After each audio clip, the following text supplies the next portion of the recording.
Lundi matin, premier jour de la semaine de la mobilité, Transdev, la société qui gère le réseau de bus Baya, et la COBAS, communauté d'agglomération du Sud-Bassin, tenaient un point presse. C'est au tout nouveau pôle d'échange multimodal de la gare de Gujan-Mestras que Maxime Larondel, directeur de Transdev, a annoncé les impressionnants chiffres de croissance de sa société qui gère le réseau de bus Baya sur le Sud-Bassin, à savoir plus 60% de fréquentation en 3 ans.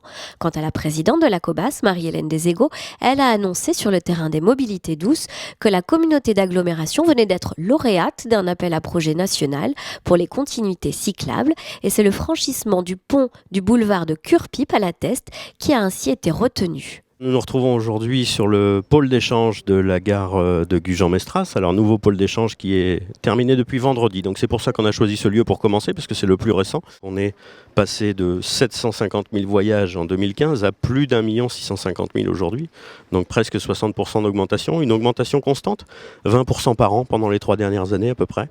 En nouveauté depuis cet été, un nouveau bus de nuit le samedi, Baya la nuit, avec un fonctionnement beaucoup plus souple, une réservation 1 heure à l'avance.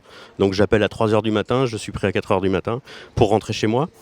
Un nouveau service de transport à la demande, le Baya à la demande, donc qui inclut pour les personnes de plus de 70 ans qui auraient quelques problèmes de mobilité, une prise en charge au point d'arrêt le plus proche du domicile et une dépose au point d'arrêt le plus proche du point de destination. Donc ça c'est une vraie nouveauté.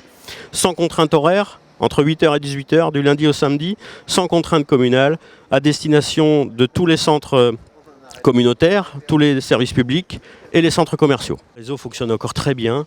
On a une très belle saison, juin, juillet, août, septembre, mais on a aussi une très belle année parce que chaque mois voit plus de clients à bord des bus que le même mois l'année d'avant. Donc on est encore sur une phase de progression soutenue et ça, on vous remercie à tous de contribuer au succès du réseau Baya. Nous sommes ce matin au démarrage d'une belle semaine de mobilité. C'est sur le plan national. Et notre délégataire, Baya, a souhaité faire une opération sur notre nouveau pôle d'échange multimodal ici à Gujan-Mestras. Et j'en suis vraiment ravie parce que c'est le dernier né. Il est presque totalement fini. Il manque encore des petites choses, mais on peut voir déjà toutes ses fonctionnalités. On peut voir l'ombrière là, qui est magnifique, qui est un bel objet urbain et puis qui va être efficace, utile pour les voyageurs. Et puis voilà, c'est vraiment quelque chose de remarquable avec, on le voit d'ailleurs, un parking qui est déjà très très occupé. Donc c'est le succès sur cet équipement. Donc c'est normal aussi qu'il ait choisi un pôle d'échange multimodal, Baya, parce que tout notre réseau tend à revenir sur chaque gare. Et c'est pour ça aussi que nous avons voulu équiper les gares d'une fonctionnalité au travers d'un pôle d'échange multimodal. Donc vraiment, on est dans quelque chose d'assez vertueux. On est très content. Et je suis contente aussi d'avoir entendu les chiffres annoncés par notre délégataire. La fréquentation est là. Les gens prennent de plus en plus les transports collectifs, laissent leur véhicule, prennent de plus en plus leur vélo.